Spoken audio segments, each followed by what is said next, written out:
Changeable day. The brisk breeze means the showers should zip along, but they will be quite heavy when they do come along. Between the showers, though, quite a bit of sunshine and temperatures creeping up a little bit, back closer to the average for June, maybe up to 20 in one or two places. Still plenty of showers to come and go as we go through Friday evening, so bear that in mind if you're heading out. More wet weather working into Northern Ireland at the same time, all circulating around a big area of low pressure that is sticking around for the weekend. So sunshine at times.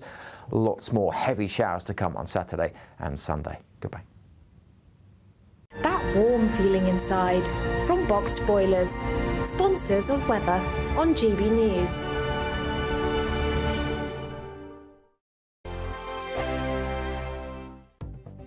The latest GB News travel. Good evening, I'm Johnny Ratner. Major problems up in West Yorkshire for the westbound carriageway of the M62. Now, one lane still out of action from junction 23 to 22, heading away from Huddersfield at the scene of an accident. That queued heading back to the Hartshead Moor services. In North Yorkshire, the A659, the Wetherby Road at Tadcaster, blocked after a fire broke out inside a building. And really slow on the M6 heading north through Merseyside 23 to 24 between Haydock and Ashton and Makerfield following a collision. The D Road, the A500, still closed northbound just off the Tunstall turn-off north of Stoke-on-Trent for accident investigation work. On the Surrey stretch of the M25, the inside lanes closed clockwise just before the M3 following an accident. And on the M27 in Hampshire, the eastbound entry slip road is a lane closed at 5 near Southampton following a breakdown. That's the latest.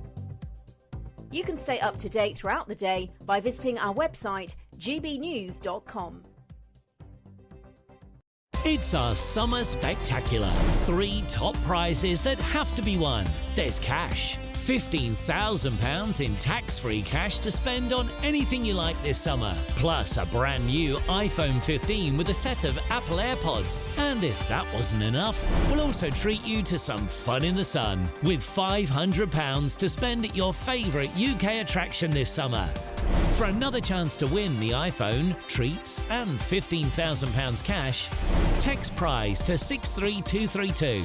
Text costs £2 plus 1 standard network rate message. Or post your name and number to GB06 PO Box 8690 Derby DE1 9TT. UK only. Entrance must be 18 or over. Lines close at 5 p.m. on the 28th of June.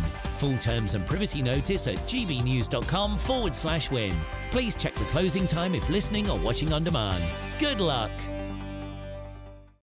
In the GB newsroom, we bring you the news as it happens. With our team of dedicated journalists across the UK, GB News brings you accurate reporting of the day's topical agenda. When the news breaks, wherever and whenever it's happening, we'll be there. This is GB News, the People's Channel, Britain's news channel. Join me, Nana Akweer, for an informative, interactive news programme with a difference. It's fun. It's true. You're not wrong. No one will be cancelled. Lovely. Join me from 3 p.m. every weekend, only on GB News, Britain's news channel. Every Saturday, 10 till 12, we'll bring you all of the news that you need to know. We'll also remind you that there is so much to smile about. It's my favourite time of the week. I get to relax, enjoy some light-hearted stories, and let Ellie teach me about fashion too. That's Saturday Morning Live, every Saturday, 10 till 12. Only on GB News, Britain's news channel.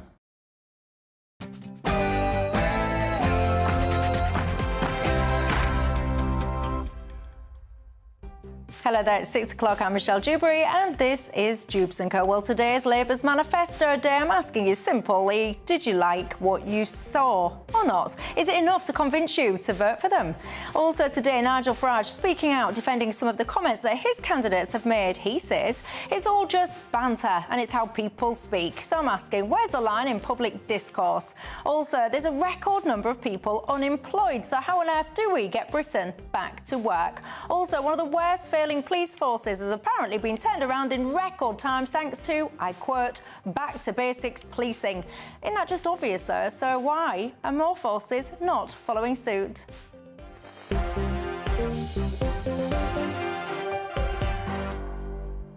Got all that and more to come, but first let's grab tonight's latest news headlines.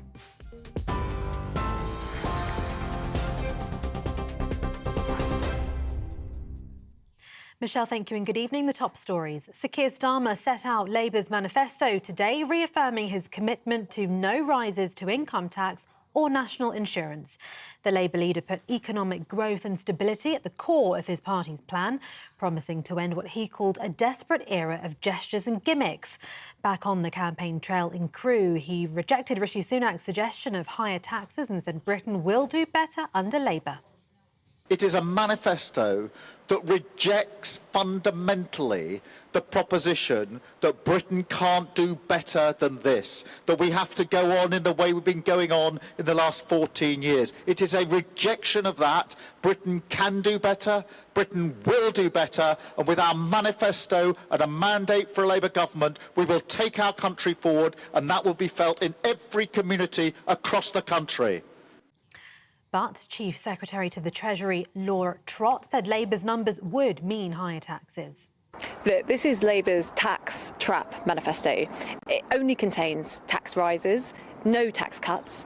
Under Labour's own published figures, it will take the tax burden to levels never seen before in this country. And that doesn't even include the £2,000 of taxes which they're going to levy on every working family across the country.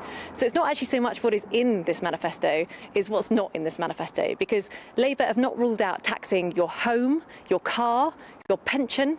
Everyone at home needs to be very, very clear. Their taxes will rise under Labour. The Liberal Democrats described Labour's manifesto as a gamble on economic growth that fails to set out how wealth will be shared more evenly. Sir Ed Davey joined his party's candidate for Tunbridge Wells, Mike Martin, at an obstacle course this afternoon. He said that trickle-down economics will not fix broken Britain, and only his party has a plan to revive the NHS. Need to have serious investment in health and care. We're suggesting £9 billion of investment to rescue our NHS, and we're talking about investment to help the poorest in our society. And we want to make sure that we've got the capital investment, in social homes, in the fight against climate change, and making sure the nature crisis is dealt with. So we have an ambitious policy package in the Liberal Democrats, and on top of that, we're the only party saying we need to reform our politics. The political system in our country is broken, and it's only the Liberal Democrats who are saying how we would fix that. International news. All G7 countries have agreed to continue funding a loan package for Ukraine worth nearly £40 billion. European Commission President Ursula von der Leyen said the funds would be backed by proceeds from immobilised Russian assets. Rishi Sunak left the election campaign trail today to join world leaders at the meeting in southern Italy. US President Joe Biden is also urging fellow members to support ceasefire negotiations in Gaza and encourage the Hamas terror group to accept a proposal backed by Israel. The family of Harry Dunn have accused the US government of obstructing their son's inquest. The teenager was killed in 2019 when his motorcycle collided with a car that was driving on the wrong side of the road. The driver, Anne Sakoulas, who was an employee of the US government, wasn't present at the four-day inquest, nor were there any representatives of the US Embassy. Harry's mother, Charlotte, says her son's memory has been disrespected. They've further disrespected Harry. They've disrespected the future that he could have had, and it just further bolsters my opinion that they have no regard for myself, my family, our wider family. They just don't care. US journalist Evan Gershkovich will stand trial in Russia after investigators said he'd collected information for the CIA. The Wall Street Journal reporter has been detained since March last year on charges of espionage. Prosecutors allege that he was caught red-handed trying to obtain military secrets related to a tank factory. The White House has rejected those accusations, with President Joe Biden calling his detention totally illegal. If convicted, he faces up to 20 years in prison. It's unclear when the trial will take place. And a new study has found the final episode of Neighbours caused fans to experience grief. Dr. Adam Garris from the College of Psychology in Adelaide surveyed 1,300 fans of the Australian soap opera. He found people experienced emotions normally associated with the death of a loved one. The series ran for 37 years before it was cancelled, though it's since been revived by Amazon. For the latest stories, sign up to GB News Alerts by scanning the QR code on your screen or go to gbnews.com/alerts. Now back to Michelle.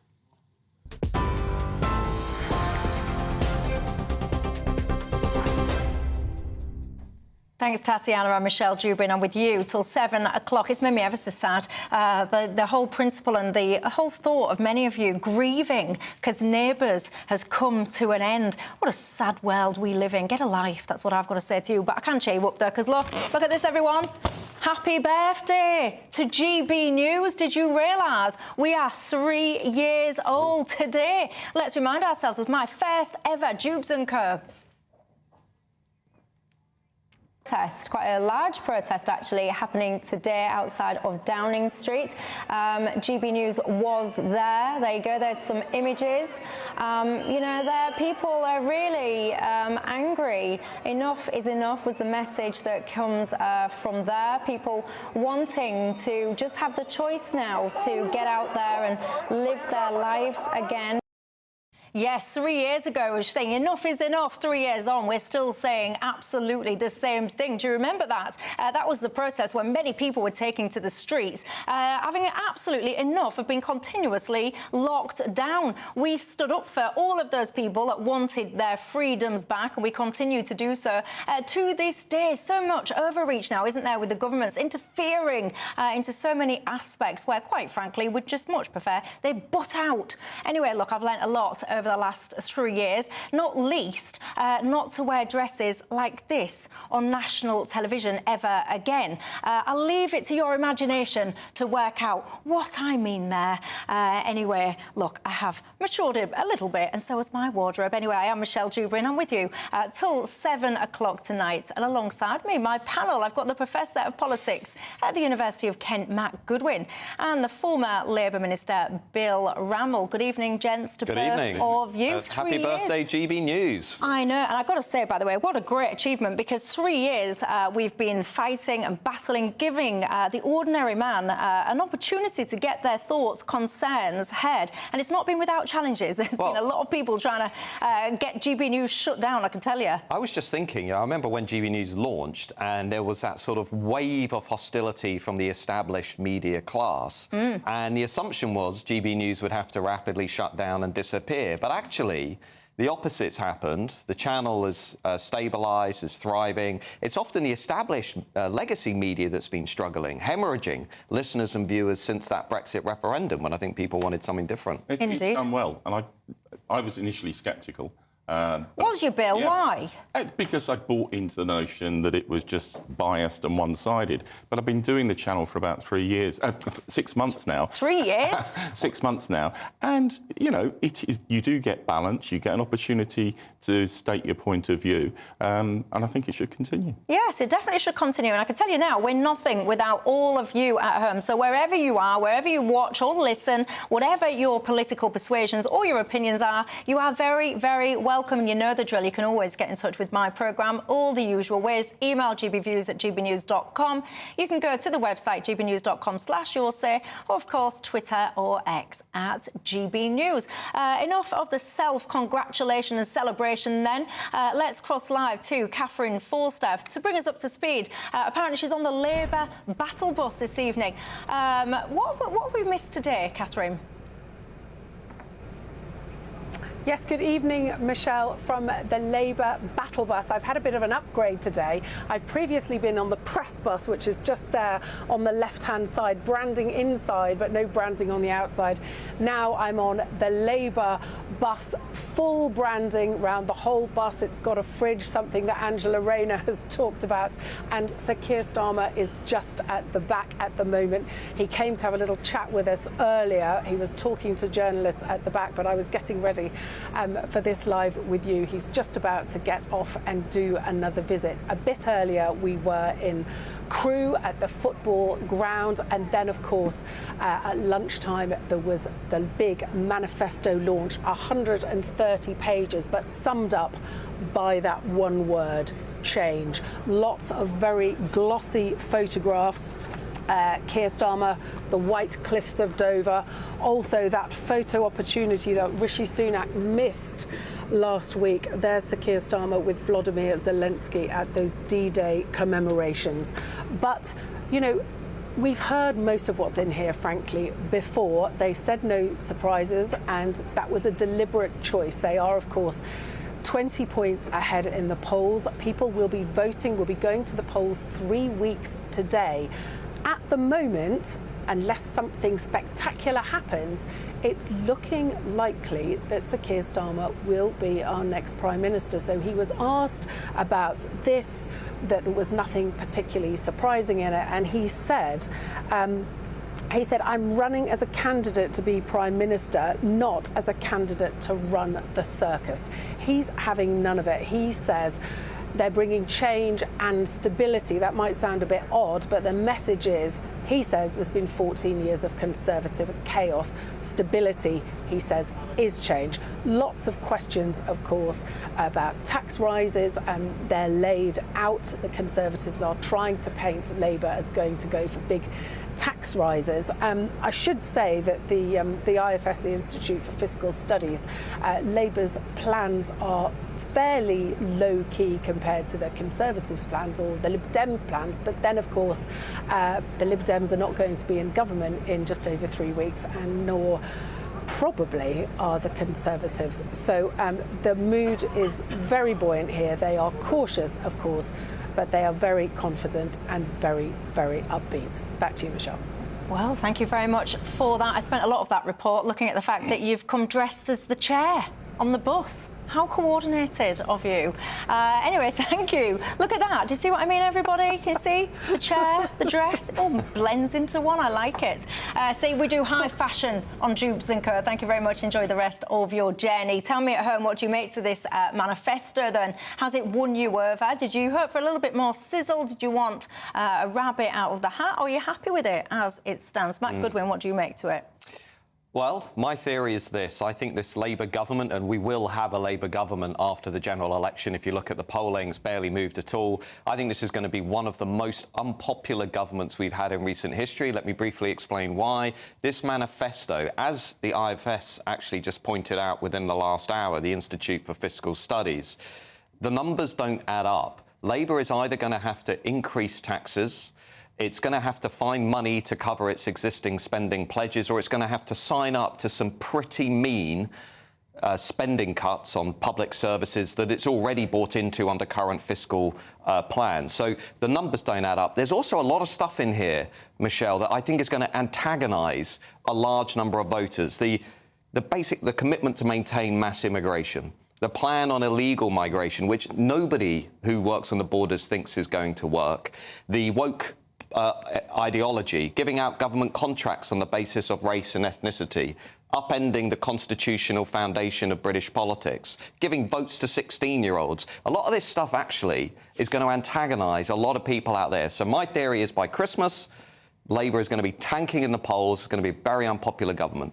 Bill Rammell, you were shaking your head then. Why? I really want to push back strongly, Matthew, on supporting mass immigration. Net migration today is 3 times higher than it was under the last Labour government. We actually cut asylum numbers. We cut immigration numbers when we were in power, and it's been allowed to explode.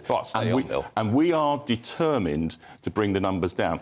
But beyond that, I think the manifesto was a manifesto for the times. Hang on, before we move beyond that, one of the first things you're going to do is rip up the Rwanda plan. Yeah, well, the Rwanda plan's a gimmick. It doesn't work. You know, how do you know it doesn't work? We haven't even done it. Even if it worked, only 1% of people who come across in the boats face the risk of going to Rwanda. If you've travelled thousands of miles across the world, that is not a deterrent. Bill, but the reality is, right, let's just put party politics, try and put that to one side.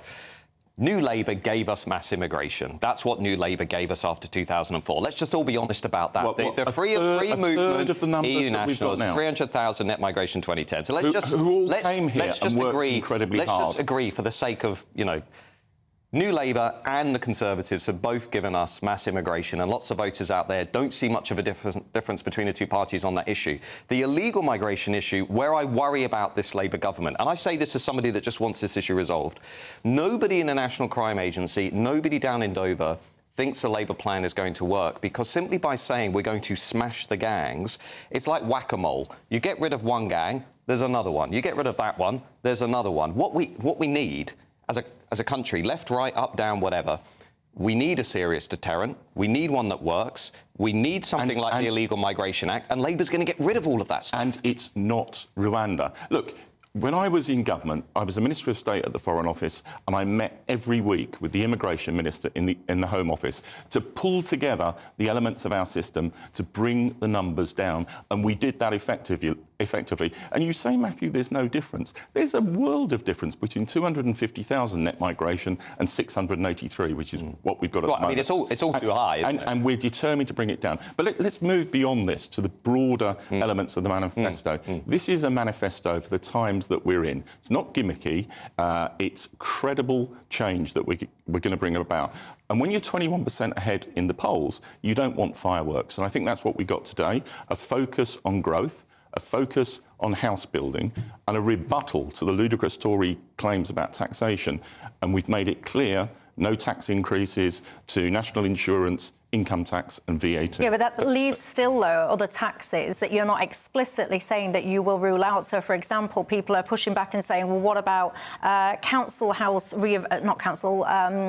tax re-evaluation? We've got no need to do it within the plans that we've set out. Why haven't you explicitly ruled it out, then? But because we've seen where that leads you under the present government, who came in with a series of specific commitments not to raise taxes, and then they repudiated them.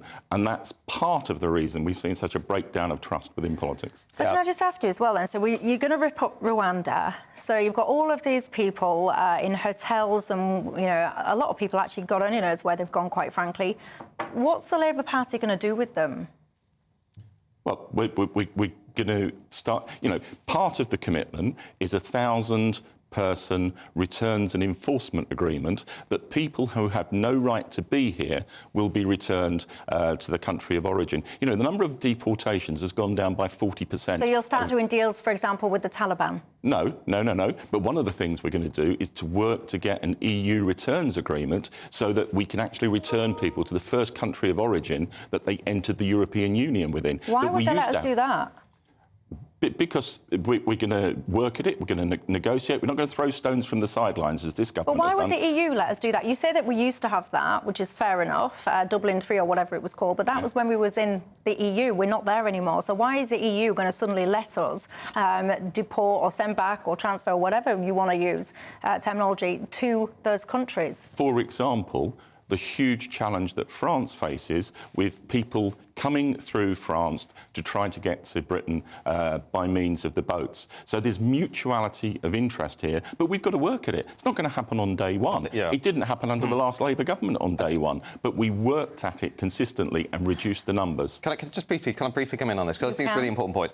The reality is I don't think either Labour or the Conservatives have the solution to the migration crisis facing this country. That's one of the reasons, by the way, so many people are apathetic at this election. It's also one of the reasons why Nigel Farage and the Reform Party are on 16, 17% in the polls, and that number isn't coming down. But just going back to the money side of this, because this is where I think is really important. So Labour, on the one hand, are saying they're going to adhere to the fiscal rules that they've signed up to, so that means accepting spending cuts over the next 5 years.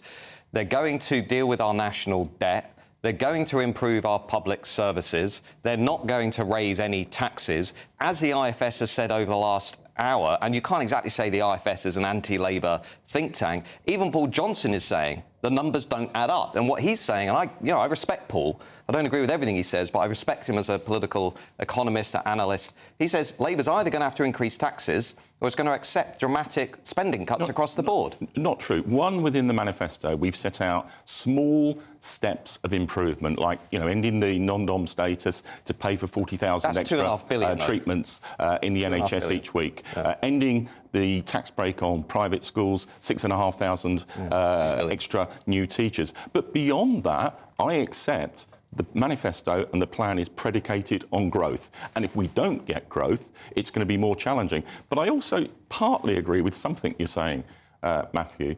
I think this is going to be the first government to be elected by a landslide with not a huge sense of enthusiasm, and that is going to be a challenge for us. Do you agree with that sentiment? Get in touch and let me know. After the break, we'll carry on this conversation. I'll also want to show you one of the reactions that Keir Starmer had to people laughing at him last night when he mentioned that his dad was a toolmaker. I'll see you in 2.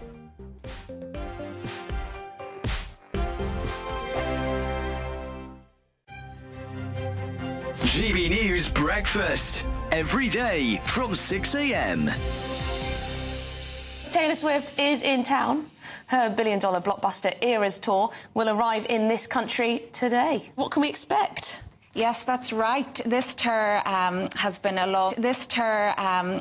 long time in the making. It kicked off last March in America, in Arizona. So it's eventually now made its way to the UK, and tonight it will be kick-starting in Edinburgh. It will also have dates in Liverpool, Cardiff, Dublin and London.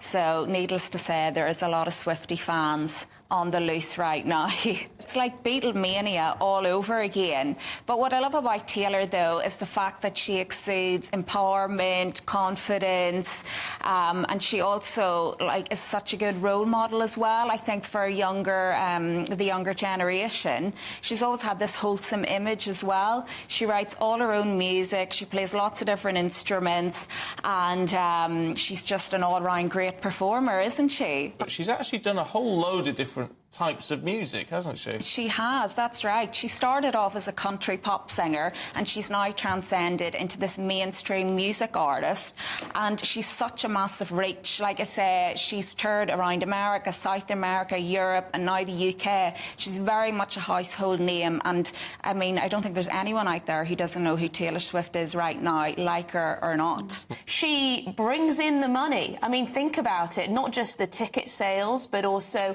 all of the hotel accommodation people are booking, or the transport, or the extras, the food, the drink, the what do you call it? All the stuff that you buy that goes merch, all of that, the Swiftie merch. Yeah. She's a boom to the economy.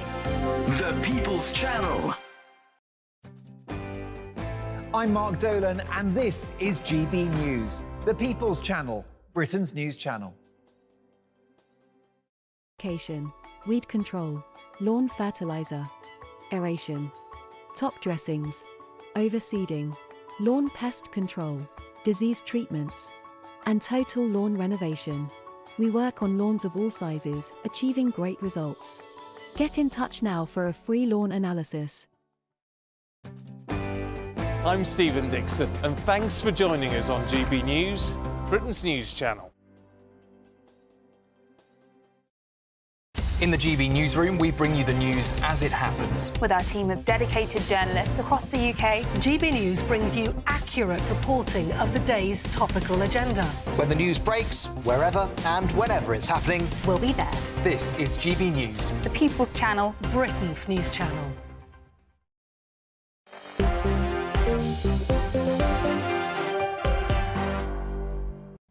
Hello there, I'm Michelle Dewberry and I'm with you till 7 o'clock tonight alongside me, Matt Goodwin and Bill Rammell remain. Lots of you getting in touch. Thank you, by the way. Lots of you also getting in touch to say happy birthday to GB News and that you've watched us from the start. We very much appreciate that. Tell all your friends, everybody, if you haven't already.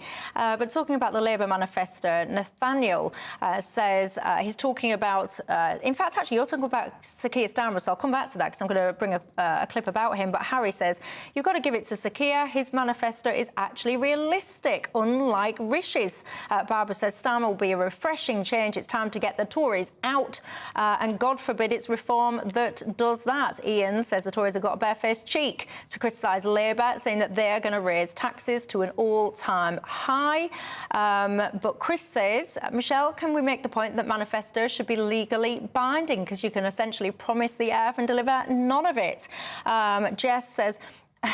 OK, I'm not actually going to read out what Jess says, but you'd rather do something in the bath than for Labour. I'll leave that to your imagination. And Chris says it's so depressing when the stark reality dawns that most of our politicians are flat-out liars and take the public for ignorant fools. Some of you here are talking about Keir Starmer's dad. Now, did you see there was it wasn't a debate, it was an interview, I guess, an event, whatever you want to call it, last night, and the audience, they laughed at Keir Starmer when he said his dad was a toolmaker. Well, Keir Starmer's been speaking to GB News today, and he's responded to that. Watch. The crowd laughed when he said, your dad's a toolmaker. Why is that? Do you think you've got nothing more to say? Are they getting tired of the same comment? Let me directly address you on that. My dad worked in a factory all his life. He felt people disrespected him. Oh. And that's not happening with the laughing. I do want to see this through, because it actually hit a nerve last night. Yeah. Because he felt that in the usual conversation, when someone says, what do you do for a living, socially, he would say, I work in a factory. And there'd be a pause where nobody quite knew what to say. And he felt really disrespected. It caused him in his life to withdraw from social engagements. He didn't do it much later in life because it was raw to him that he should be disrespected because he worked in a factory. So when someone laughed last night, my dad would have turned in his grave. Really? I mean, I don't mean to be rude, obviously, but people were not laughing at the fact that his dad worked in a factory. People were laughing because it's almost like you can play buzzword bingo. You know for a fact that within minutes of one of these conversations starting, Rishi Sunak's going to wheel out the fact what his parents did, and Keir Starmer's going to wheel out that line that his dad was a toolmaker. So that's why people are laughing, because it's become like the whole buzzword bingo. It's nothing to do with disrespecting people that work in factories. There's nothing wrong with working in a factory. And if you're telling someone that you work in a factory and your social group goes silent for a moment, you need to change your social group. That's what I would say. Bill? I kind of agree with you, Michelle. I think the audience were laughing because they're a politically engaged audience and they've heard it many times from Keir.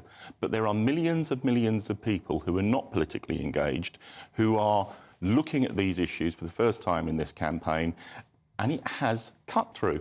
The most fascinating thing about the post... What's got cut through?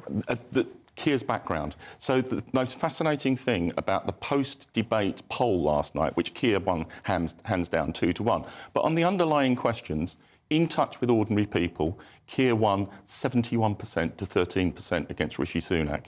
And that's Sunak's problem, and it's Keir's advantage. Just on that, I mean, I think in fairness, though, I mean, Keir Starmer could have been debating a dead fish, and I think the dead fish would have done better than Rishi Sunak. I mean, the point is that I think people out there are kind of sick of the sort of SW1 narrative, you know, the kind of woe me, look at what happened to my family 50 years ago, 75 years ago. I think they're just stuck, they're sick of this kind of like bland Westminster story. The other thing is, I sort of struggled with Keir Starmer's justification there, because when his father was working in a factory, I mean, pretty much most working age people at that time would have been working in manual jobs. So it wasn't actually that unusual. Most of my family were in factories at the time. I don't think it was a sort of unusual thing that he's making out that it was. And the idea that Starmer's kind of more in touch with the values of ordinary people, certainly compared to Rishi Sunak, but let's be frank, this is the none of the above election. None of them are really connecting with the public. I think Bill and I actually agree there's no mass public enthusiasm for either of the two big parties. But there's mass determination to get this Tory But there's mass out. determination to get the Tories out, and I completely agree with you on that. I mean, Sunak, you know, the one thing that struck me, I think the one thing we're going to be talking about with this election, or historians are going to talk about it 50 years from now, will be the D-Day debacle, will be the Rishi Sunak D-Day debacle, because that in itself crystallised for many people not this kind of view that we have a technocratic, managerial Prime Minister who isn't quite in touch with the country. It sort of raised this deeper, more existential question about, does this guy actually believe in Britain? And I think that handed both Keir Starmer and Nigel Farage, actually, an open goal on the campaign trail. Yeah, but I disagree, Matthew, in the sense that your background and the values it gives you does matter to people. They want a sense of where you're coming from and what drives you in politics. And Keir talking about his... And I actually don't think he's done it enough. It's only recently, with the Tom Baldwin book about him, that he started talking about his background and the way that it shaped him. And I think that does cut. But there is a tension, though, isn't there, right? I'm the guy who's on the side of ordinary working people, Except when ordinary working people voted for Brexit, he was the guy that decided he actually wanted them to vote again and again and again until they made the right decision. So is he on the side of ordinary working people and their values? I think the jury's out. And this was also the guy that told us to make Jeremy Corbyn Prime Minister twice. So, you know, well, I'm and Rishi suspicious. Sunak's the guy who said Boris Johnson Prime Minister. I'm not here to defend Rishi Sunak. Yeah. Keir has listened, and since he's been leader of the Labour Party, he's made it abundantly clear that we're not going to turn history back or try to turn history back by renegotiating Brexit. But we do want a better deal with the European Union, which is manifestly in our interest. And by the way, it was the British people on the majority that voted to make Boris Johnson the Prime Minister. That's who people actually voted in. Indeed. And a lot of people actually would say that one of the mistakes that the Tory party have made was ousting Boris the way that they did. And I know that the flip side to that, well, people will say that Boris absolutely deserved to be ousted. Coming back to this factory thing, do you work in a factory? Do you think there's any shame in working in a factory? I most certainly don't. Two of my brothers work in factories. Absolutely no wrong with it. So I'm not really sure what Keir Starmer was going on about there. Anyway, also Ed Davey, have you seen his antics? We had some of those in the headliners. What do you think to this? I mean, I'll bring you a clip up now.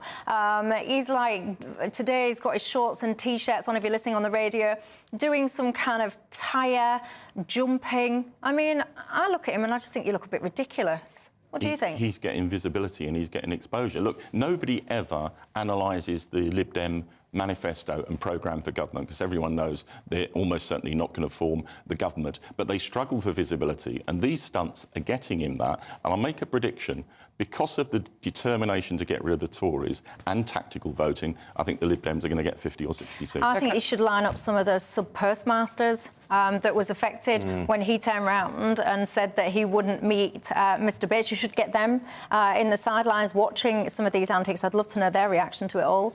Well, I was just going to say, I think it's revealing, isn't it, that the only politician who I can see who's actually doing old-fashioned grassroots real politics, meeting people on the street, walking into communities and towns that he hasn't been in before is Nigel Farage. And I think one of the interesting things this week we saw was that the bricks being hurled at Farage in Barnsley by the radical left activist, it would have been nice to have seen the political class and the left, the right, the centre. It would have been nice to see everybody come together and say that is completely unacceptable to the extent that they do when a mainstream politician is being targeted. But there are two Matthew. cases in this campaign. A milkshake, which, let's be frank, could have been acid. Wholly wrong. A brick, which could have easily hit it wasn't a Farage brick. in the head. People will push back. It wasn't OK, a brick. rocks, Coffee cup, whatever it was. The point is, we are getting perilously close here to somebody experiencing serious real-world violence and harassment. We've had it. And yeah, we've had it with MPs. But I feel with Farage it's a double standard, actually. I feel like people don't take that as seriously. Matthew, with respect, I don't think you're listening. I heard statements from both the Labour front bench and the Tory front bench. Yvette Cooper came out and condemned it. James Cleverly came out and condemned it. I remember that. And I tell you what, my reaction was real anger with that nutter who threw whatever it was at Nigel Farage. Completely unacceptable. We've had two MPs of both parties murdered in the last few years in this country. And, you know, people like that, we ought to throw the book at them. In a minute, I shall get to you. I want to show you a clip of Dawn Butler. One of the things that she has done today is very weird, everyone, I can tell you that. And I want to talk about Nigel Farage in a second. And you do say that, you know, we have had two MPs murdered absolutely horrendously. I remember the last one, David Amis, that was murdered by an Islamist fanatic. And I remember the conversation being all about how we should be nicer to each other on social media. No one was actually willing to address the issues behind why that MP lost his life. Do you remember that? Yeah, no, absolutely. And we do need to address the underlying issues. But I tell you what, the world has changed since I was a Member of Parliament, and social media is part of that. I only feared for my safety once in 13 years when I was a Member of Parliament. I think today, and I know from talking to colleagues... And what happened there, if you don't mind me asking? I was in my surgery and had my PA sitting next to me. Wrongly, we had our backs to the window. He was sitting opposite and he got really, really agitated. And, you know, both of us said afterwards we thought he was going to go for us. But that was once in 13 years. MPs today virtually experience that every day of the week. Well, yeah, but like we're saying, social media, and I am going to play Dawn Butler in a sec, don't worry, social media has played a part in that. And I think actually it's a lot of it is anonymity on social media. If you stripped people's ability to be anonymous, I think you would remove so much abuse literally overnight. I agree completely. I mean, most of the abuse I get on X is from anonymous accounts, and also disgruntled left-wing academics, but that's another story. Let me show you Dawn Butler's video today. Dawn Butler, Nelson Production. Come on, 4th of July, don't forget to... We got 21 days to go. We got 21 days to go. If you like, let me know, let me out the shadow. Got 21 days, we gotta go. Wish you had D-Day, where did he go? Say wish you had D-Day, where did he go? Life don't let a liar run the show. Life don't let a liar run the show. If you like me, let me know, let me out the shadow. Got 21 days, we gotta go. 21 days to go. 21 days to go. 21 days. Speechless. I mean, what do you want me to say? I mean, I'm sorry, these aren't serious. These aren't serious politicians. It's not serious people. I mean, so many people are apathetic, disengaged. It's an attempt to get cut through. Personally, I wouldn't do it. I just think it's embarrassing. And I think, do you know what? Honestly, I actually feel a little bit depressed at the low calibre of politicians that we've got in this country. I want us to have politicians that have really achieved stuff in their life, that have got substance, are the best of the best, a creme de la creme, proper, serious people. And I see the antics that are going on, and I just think it makes me less inclined to vote rather than more inclined to vote. What about you? What does it do when you see those rap video? Well, was that a rap video? I don't know what it was, quite frankly. Does it make you more inclined to turn out and vote, or does it disengage you? Your thoughts on that after the break. Nigel Farage and some of the stuff that he has been saying today. I'll see you in 2.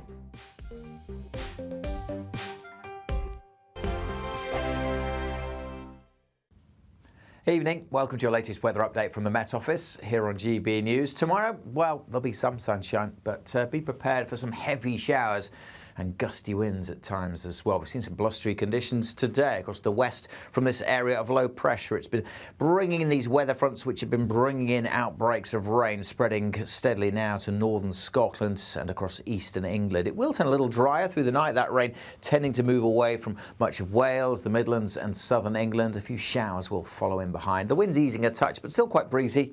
And a very mild night, not really for the time of year, but certainly compared to most nights of late. Temperatures holding up in double figures. So it won't be as chilly first thing tomorrow morning. There'll be some sunshine over the Midlands and parts of eastern England, but still quite breezy along the south coast. And it won't take long before the showers get going. Certainly, of course, Wales expects some showers through the early part of the morning, coming into western Scotland, northwest England. Parts of Northern Ireland may start dry.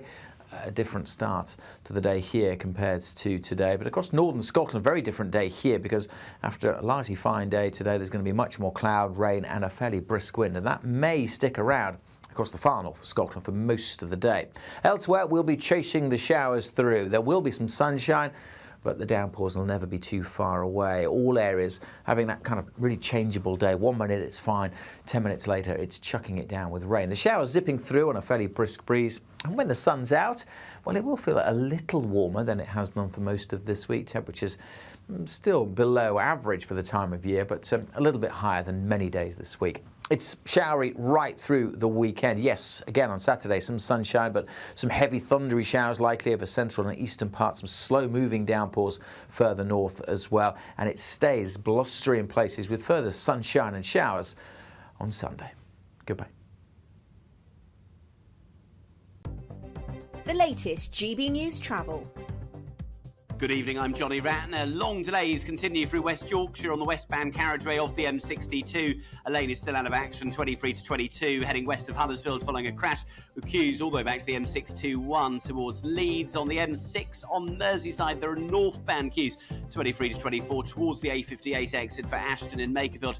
Following an accident has now been cleared. It's still queuing back to the M62. On the M5 in the West Midlands, one lane, in fact the outside lane, shut northbound 3 to 2 towards Oldbury, where a lorry's broken down. On the M4 in Berkshire, lane shut eastbound 10 to 8 towards Maidenhead. In West London, Praed Street at Paddington blocks near the station by a police investigation. And in Essex, just off the A13 at Stanford Hope, Stanford Road remains closed. That's the latest. You can stay up to date throughout the day by visiting our website, gbnews.com.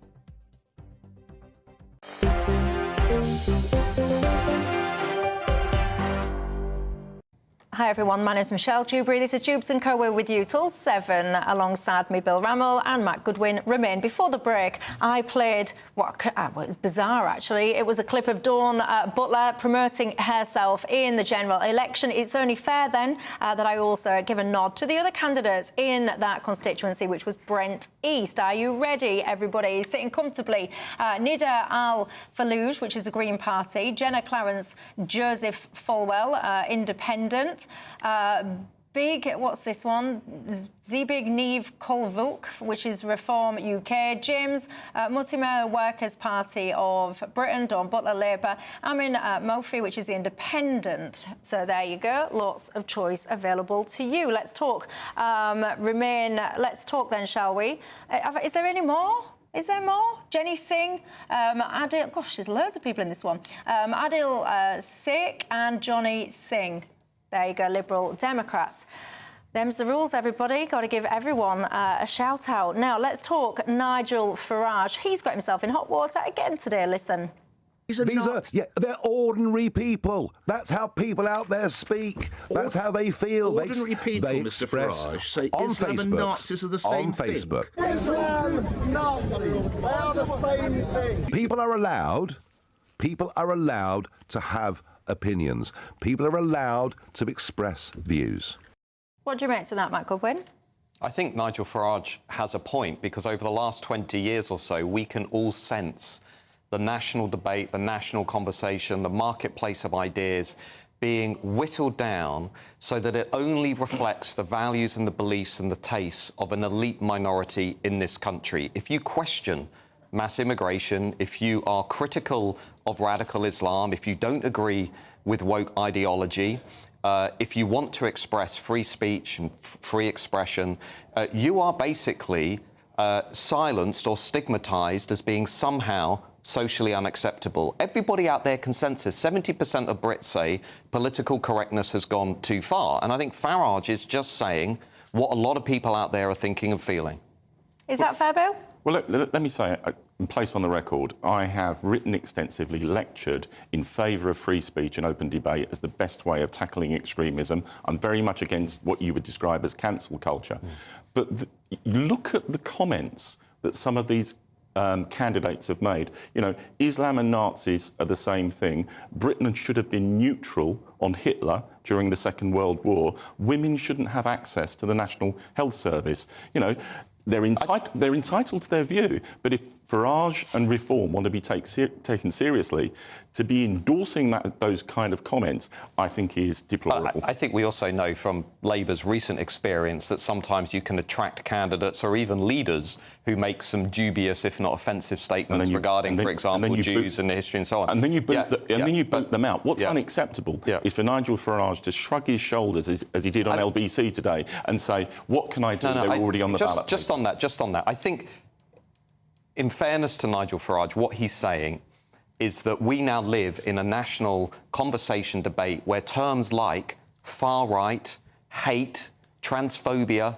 Islamophobia, homophobia are all being expanded to basically demonise people who are expressing entirely acceptable, legitimate views about these issues, who want to say, hang on a minute, what about the role of women within radical interpretations of Islam? Hang on a minute, what about integrating newcomers and the sheer number of people we have coming to Britain? Or hang on a minute, should we really be teaching kids that a boy can become a girl and a girl can become a boy? Is this really what we are as a society? What makes people nervous, by the way, about the Labour Party and the kind of radical progressive parts of the Labour Party and the left is they can sense that the instinctive reaction on the left is not to allow the flourishing of ideas and debate in society, but it's to shut it down. That's what makes people nervous. Not under Keir Starmer's leadership. And look, Starmer tried to shut down the Brexit vote. Hold on, Matthew. What you've said about Nigel Farage is not true. He wasn't saying those things today. He was actually saying that the 3 quotes that I read out were unacceptable, but there was nothing he could do about it.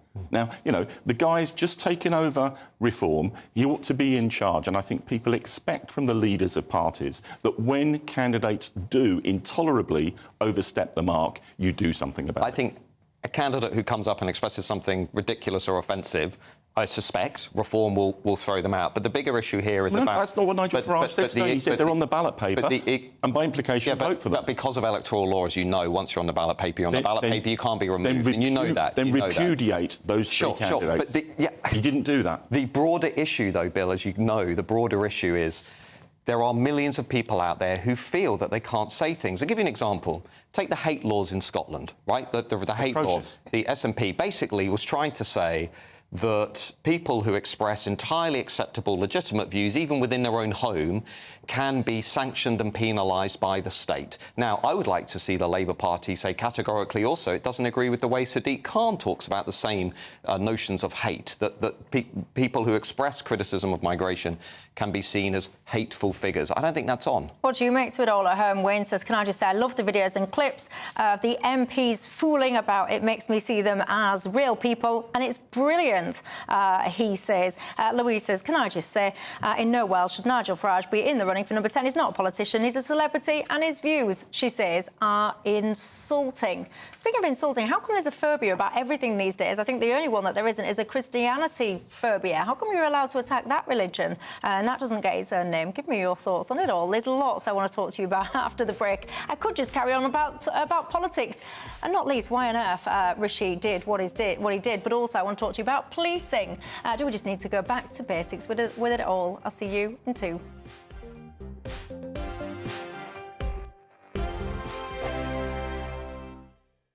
This is GB News, Britain's news channel. The University of Cambridge has told students to stop flirting with staff under a new policy banning sexual relationships with professors. The new rules, which come into force next month, beginning of July, include a warning against behaviour that could be interpreted as flirtatious. University staff have been told they must report any behaviour that could constitute a student making advances towards a personal, particularly intimate relationship with them. If you're a tutor, how do you interpret what is flirting and what is just sort of like having a bit of banter? In fact, we've got to very nice trousers, by the way. Thank you. You see, you didn't even recognise. Oh, I didn't know. He's got I think I'm blushing now. I'm blushing. So, what's flirting? What's me complimenting your very well-fitting trousers? Yes. Well, there is a line, because obviously when you're 18 and you go to university, it might be the first time you're away from home. It might be the first time that you're open to maybe a bit of a nightlife, social activity, drinking and all the rest of it. On the flip side, I know a couple who, this pupil ended up dating their professor, and they've been together for about sort of 15 years now. So I used to go after lectures with my professor and the whole seminar. We used to go to the pub afterwards, and I became very good friends with... she was a mature student. She was on the very, very far left of political. You wondered where that was going for a second, didn't you? We both breathing a huge sigh of relief. Very quick for you, Joe. We're running out of very nice trousers as well. We're running out of time. Not as snug as Charlie.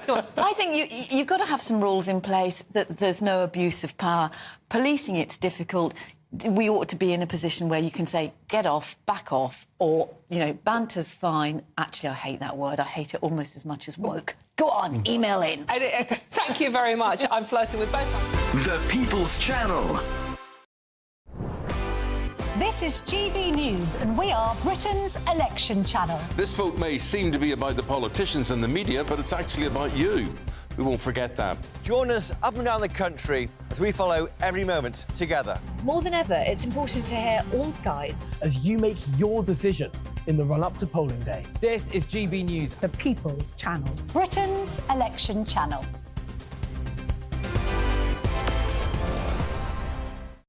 GB News is Britain's election channel. And when the big stories break, we're tackling them on Britain's newsroom. When we disagree, and we disagree a lot, it's even livelier than normal. We don't disagree that much. We do.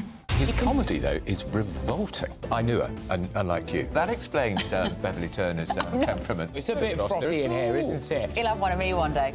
For dartball practice. Britain's newsroom on GB News. Weekdays, 9:30 a.m. GB News, the People's Channel, Britain's news channel.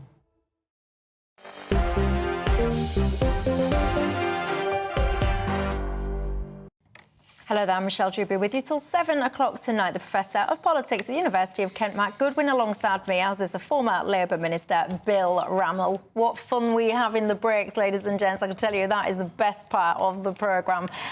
Listen, an anti-woke UK police chief, he's been praised, so he has. Apparently, he's turned his police force around in about 3 years. It was one of the worst, apparently, and now it's one of the best. Let's cut to the chase. He says it's all about taking policing back to basics. It's in Greater Manchester that I'm referring to. In fact, I'll start with you, Bill. Why don't we just take policing back to basics generally? Well, I think he's a very good Chief Constable. He was actually appointed by Andy Burnham after Andy sacked the previous Chief Constable. So, tongue-in-cheek, you could say it's a good Labour success story. However, seriously, this is the right approach. It's about bobbies on the beat.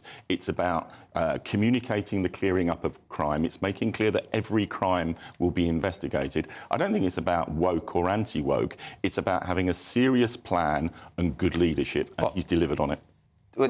This is what people want to see, though, isn't it? Police doing their job, actually being on the streets, actually solving and dealing with crime. They don't want to see police taking the knee for Black Lives Matter. They don't want to see police and other people in public institutions wearing rainbow lanyards. They don't want to see a double standard where radical Islamists are being given a free pass, but people on the right are clamped down when they're trying to defend monuments and so forth. I'm worried about the police because if you look at the surveys, British people have become much more distrustful of the police and of public institutions.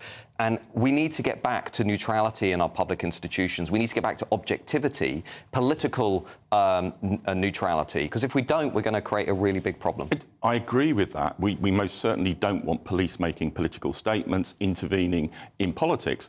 But, you know, if you talk about wokeness, what does it mean? If it means respect for women and respect for people from ethnic minorities, I think we need a good bit of that within the police. Yeah, but that's not woke. Take some of the appalling cases of misogyny and racism that have been exposed within the Metropolitan Police. Yeah, I agree. That needs to be tackled and rooted out. I agree with you, but don't fall into the trap of thinking woke is just being nice, because woke is not. Woke is a radical belief system that prioritises minority groups over everybody else. It says minorities are always good, the majority group is to be treated with suspicion or contempt. And that's what people can sense, that if you're white, British, straight, male, basically, the odds are pretty much stacked against you. People can sense that. And I think that's where I understand people want to be good, nice, balanced, they want to make the world a better place. That isn't woke. Woke is very radical. And your statistics, historically, it's the complete reverse. There is evidence that black people, ethnic minorities, women have been discriminated against and disadvantaged. But I certainly don't want I don't want that extreme woke agenda. Yeah. But there is a need for decent standards. There is a need for equality, and there is a need for rooting out the kind of racism and sexism that we've seen within the Metropolitan Police. But let's not fall into the trap, which you see in the Labour manifesto, of saying Britain is an institutionally racist society, because the kids who are doing best in our schools and universities are British Chinese kids, British Black African kids, increasingly British Black Caribbean kids. And when I read the Labour manifesto and the Labour policies, it kind of paints a picture of this dystopian, racist, divisive society. Do you know what?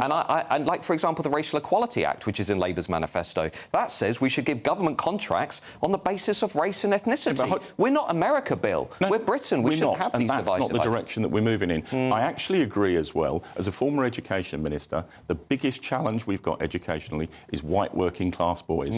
And we really need to develop aspiration, we need to develop standards.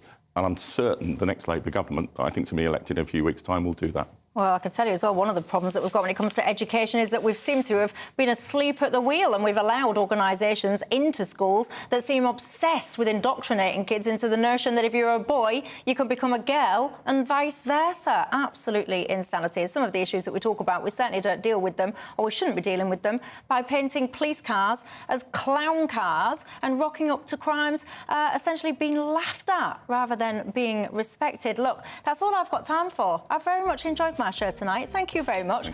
Barbara, you've got in touch. Sorry, Anne, you said GB News shares a birthday with you, so happy birthday to you. And thanks once again to each and every one of you for watching. We appreciate it. That's all from me. Camilla's up next. Night.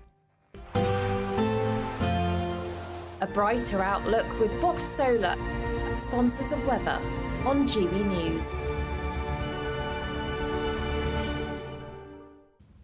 Evening. Welcome to your latest weather update from the Met Office here on GB News. Tomorrow, well, there'll be some sunshine, but be prepared for some heavy showers and gusty winds at times as well. We've seen some blustery conditions today across the west from this area of low pressure. It's been bringing in these weather fronts which have been bringing in outbreaks of rain, spreading steadily now to northern Scotland and across eastern England. It will turn a little drier through the night, that rain tending to move away from much of Wales, the Midlands and southern England. A few showers will follow in behind. The wind's easing a touch, but still quite breezy.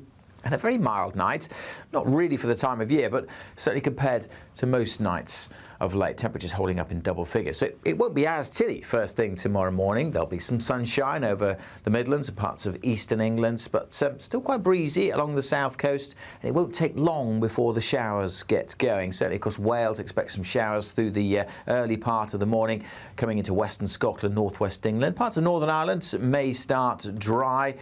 A different start to the day here compared to today. But across northern Scotland, a very different day here, because after a largely fine day today, there's going to be much more cloud, rain and a fairly brisk wind, and that may stick around across the far north of Scotland for most of the day. Elsewhere, we'll be chasing the showers through. There will be some sunshine, but the downpours will never be too far away. All areas having that kind of really changeable day. 1 minute it's fine, 10 minutes later it's chucking it down with rain. The showers zipping through on a fairly brisk breeze. And when the sun's out, well, it will feel a little warmer than it has done for most of this week. Temperatures still below average for the time of year, but a little bit higher than many days this week. It's showery right through the weekend. Yes, again on Saturday, some sunshine, but some heavy thundery showers likely over central and eastern parts, some slow-moving downpours further north as well. And it stays blustery in places with further sunshine and showers on Sunday. Goodbye. Looks like things are heating up. Boxed boilers, sponsors of weather on GB News.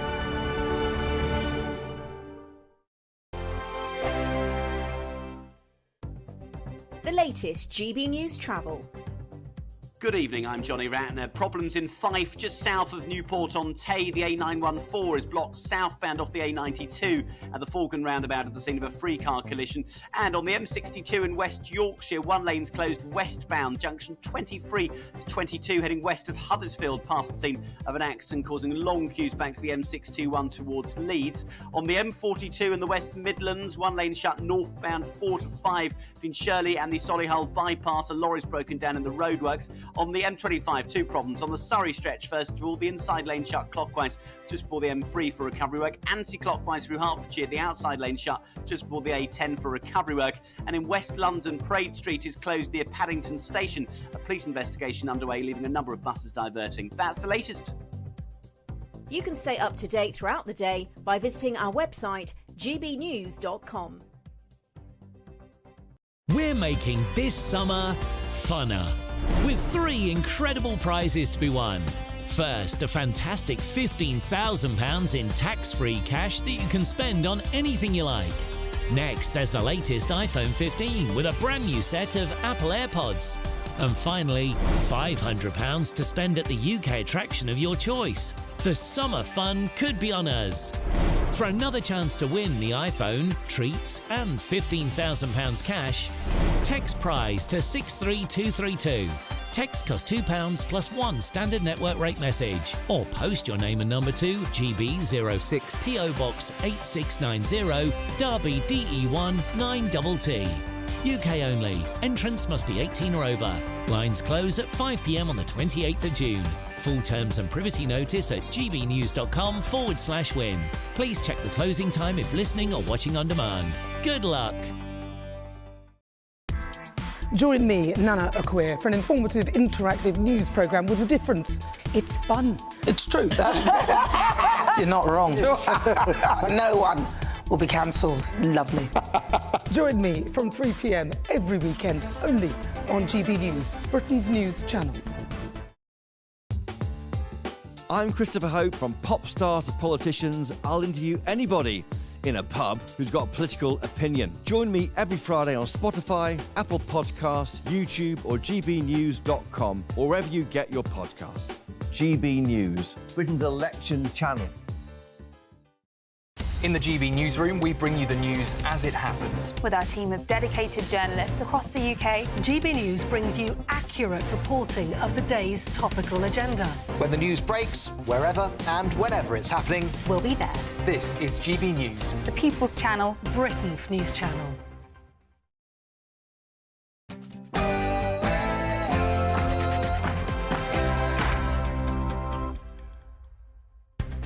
Good evening and welcome to Vote 2024. The people decide with me, Camilla Tominey. Coming up on tonight's show, we're going to be giving you every cough and spit of Labour's manifesto and all the reaction to what Sir Keir Starmer announced today in Manchester. Chris Hope has had a chat with the man hoping to be the next Prime Minister, and he got quite an emotional response when asked about people who laughed at his dad being a toolmaker. And on the eve of Euro 2024, we'll talk about England's chances with former manager Sam Allardyce.